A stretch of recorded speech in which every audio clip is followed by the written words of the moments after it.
Hello बच्चों, हम लोगों ने यहाँ तक पढ़ा था कि मित्र केवल उसे नहीं कहते जिसके गुणों की तो हम प्रशंसा करें पर जिससे हम स्नेह ना कर सकें। इतना हम लोगों ने पढ़ा था और इसके आगे हम अब इस वीडियो के माध्यम से पढ़ेंगे। हाँ बच्चों, तो हमने क्या पढ़ा था पिछले वीडियो में कि मित्र केवल उसे नहीं कहते जिसके गुणों की तो हम प्रशंसा करें पर जिससे हम स्नेह न कर सकें। तो आगे देखिए इसके, जिससे अपने छोटे छोटे काम तो हम निकालते जाएं पर भीतर ही भीतर घृणा करते रहें। शायद आपके भी जीवन में ऐसे मित्रों का आपसे हो सकता है सामना हुआ हो। मित्र सच्चे पथ प्रदर्शक के समान होना चाहिए। पथ प्रदर्शक मतलब मार्ग दिखाने वाला। तो मित्र कैसा होना चाहिए?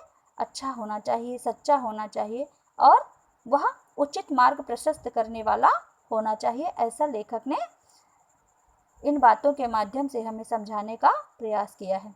जिस पर हम पूरा विश्वास कर सकें। भाई के समान होना चाहिए जिसे हम अपना प्रीति पात्र बना सकें। प्रीति पात्र मतलब जिससे हम प्रेम कर पाएं, जिससे हम स्नेह कर पाएं। एक ऐसा पात्र, एक ऐसा व्यक्तित्व जिसके प्रति हमारा स्नेह बना रहे, हमारा प्रेम उसके प्रति अटूट हो। हमारे और हमारे मित्र के बीच सच्ची सहानुभूति होनी चाहिए। यानी एक दूसरे, यदि हम आपस में मित्र हैं तो हमारे बीच सच्ची सहानुभूति होनी चाहिए। ऐसी सहानुभूति जिससे एक के हानि लाभ को दूसरा अपना हानि लाभ समझे। यदि आपके मित्र को कोई लाभ हुआ है तो आप उसे अपना लाभ समझें, और यदि वास्तव में उसे कोई हानि हुई है, कहीं से उसे क्षति पहुंची है, तो वह भी आपको उसी तरीके से अंगीकार करना चाहिए जैसे वह मित्र आपको महसूस करता है, आपके कष्टों को अपना समझता है। ठीक वैसे ही आपकी भी भावनाएं उसके प्रति जुड़ी होनी चाहिए। मित्रता के लिए यह आवश्यक नहीं कि दो मित्र एक ही प्रकार का कार्य करते हों। कहने का तात्पर्य क्या है?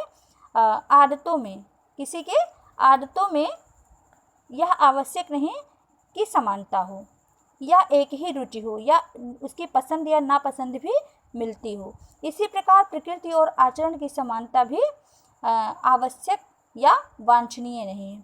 और फिर लेखक क्या कह रहा है कि इसी प्रकार प्रकृति मतलब जो उसका स्वभाव होता है या उसके आचरण होते हैं, उसमें भी समानता आवश्यक नहीं है। दो भिन्न प्रकृति के मनुष्यों में बराबर प्रीति और मित्रता रही है। यानी दो भिन्न प्रकृति के मनुष्यों में मतलब आपस में अगर विरोधाभास भी है, विरोधाभास किसमें? बौद्धिक स्तर में नहीं, आदतों में, प्रकृति में, स्वभाव में, आचरण में यदि समानता नहीं भी है तो भी मित्रता हो सकती है। जैसे बड़ा ही सुंदर उदाहरण दिया है शुक्ल जी ने। क्या कहा है कि राम धीर और शांत प्रकृति के। राम का स्वभाव कैसा था? धीर था, शांत और गंभीर प्रकृति के थे। लेकिन लक्ष्मण कैसे थे? बड़े ही उग्र और उद्धत स्वभाव के थे, बड़े क्रोधी थे। पर दोनों भाइयों में अत्यंत ही स्नेह का भाव था। दोनों लोग आपस में एक दूसरे को बहुत स्नेह करते थे।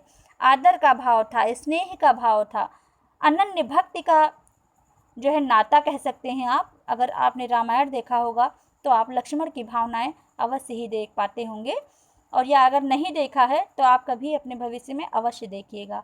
उदार तथा उच्च आशय कर्ण और लोभी दुर्योधन। और यहाँ पर उन्होंने रामायण की बात आगे कही तो अब उन्होंने महाभारत का प्रसंग उठाकर रख दिया कि उदार तथा उच्च आशय कर्ण और लोभी दुर्योधन के स्वभाव में कुछ विशेष समानता नहीं थी। मतलब कहाँ कर्ण क्या कहा जाता था? दानी कहा जाता था। और कहाँ लोभी दुर्योधन, उन लोगों के स्वभाव में क्या था? दोनों के स्वभाव परस्पर विपरीत थे।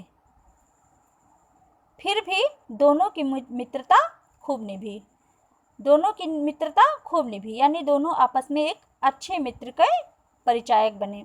यह कोई बात नहीं है कि एक ही स्वभाव और रुचि के लोगों में ही मित्रता हो सकती है। लेखक बार बार यह इंगित करते हुए कहता है कि यह आवश्यक नहीं है कि हमारे स्वभाव और रुचियां आपस में मित्रता के परिचायक हों, मतलब अगर हमारी स्वभाव और रुचि मिल रही हो तभी हम आपस में मित्र हो सकते हैं, ऐसा आवश्यक नहीं है। समाज में विभिन्नता देख करके लोग एक दूसरे की ओर आकर्षित होते हैं। समाज में विभिन्नता देख करके लोग एक दूसरे की ओर आकर्षित होते हैं, जो गुण हम में नहीं है।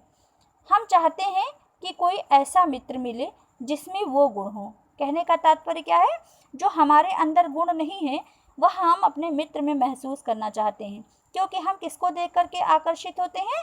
हम समाज में विभिन्नताओं को देख करके स्वयं से जो हमारे अंदर योग्यताएं नहीं हैं, तो स्वयं से कहीं हट करके जो विभिन्नता देख पाते हैं, जो अलगाव देख पाते हैं, वही हम अपने मित्र में महसूस करते हैं कि कोई हमें ऐसा मित्र मिले जिसमें वे सभी गुण विद्यमान हो।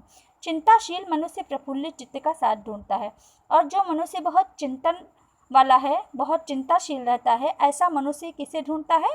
अपने मित्र के रूप में, कि उसका मित्र आमोद प्रमोद और विनोद करने वाला हो, उसके मन को बहलाने वाला हो। और निर्बल बली का, निर्बल यानी जो शक्तिहीन है, वह बलवान का साथ ढूंढना चाहता है। धीर पुरुष उत्साह से युक्त मनुष्य का साथ ढूंढना चाहता है। उच्च आकांक्षा वाला चंद्रगुप्त युक्ति और उपाय के लिए चाणक्य का मुख ताकता था, और बहुत ही उच्च आकांक्षाओं वाला यानी ऊंची ऊंची आकांक्षाओं से युक्त होते हुए भी चंद्रगुप्त जो था वो युक्ति और उपाय के लिए चाणक्य का मुंह ताकता था। मतलब वह चाणक्य की ओर देखता था, चाणक्य से यह अपेक्षा करता था कि यह हमें कोई युक्ति बताएंगे, कोई उपाय बताएंगे जिससे उनके कार्य का संपादन भली भांति हो सकेगा। नीति विशारद अकबर मन बहलाने के लिए बीरबल की ओर देखता था। आपने अकबर और बीरबल की बहुत सारी कहानियाँ पढ़ी होंगी। तो वो क्या करते थे? मजाक मजाक में ही सारे कामों को निपटा दिया करते थे और राजा को हंसाया भी करते थे, इतने हंसमुख थे। इसीलिए नीति विशारद मतलब नीति में योग्यता धारण करने वाले जो अकबर महान थे, अकबर को अकबर महान कहा जाता है। तो अकबर महान थे, वह भी अपना मन बहलाने के लिए किसका मुख देखते थे, किसकी ओर देखते थे, किससे अपेक्षा करते थे? बीरबल की ओर देखते थे। तो कहने का तात्पर्य क्या है? पूरे गद्यांश का सार यही है कि हमें मित्र वैसा बनाना चाहिए जो जिसके विचारों में परिपक्वता हो, जो हमसे भिन्न हो, हमसे आकार प्रकार में भले ही भिन्न हो, लेकिन उसका जो स्नेह रूपी भाव है वो सदैव हमारे साथ होना चाहिए, उसका प्रेम हमारे साथ होना चाहिए। ये सारी बातें एक मित्रता के गुण के रूप में शुक्ल जी ने हमारे सामने प्रस्तुत किया है।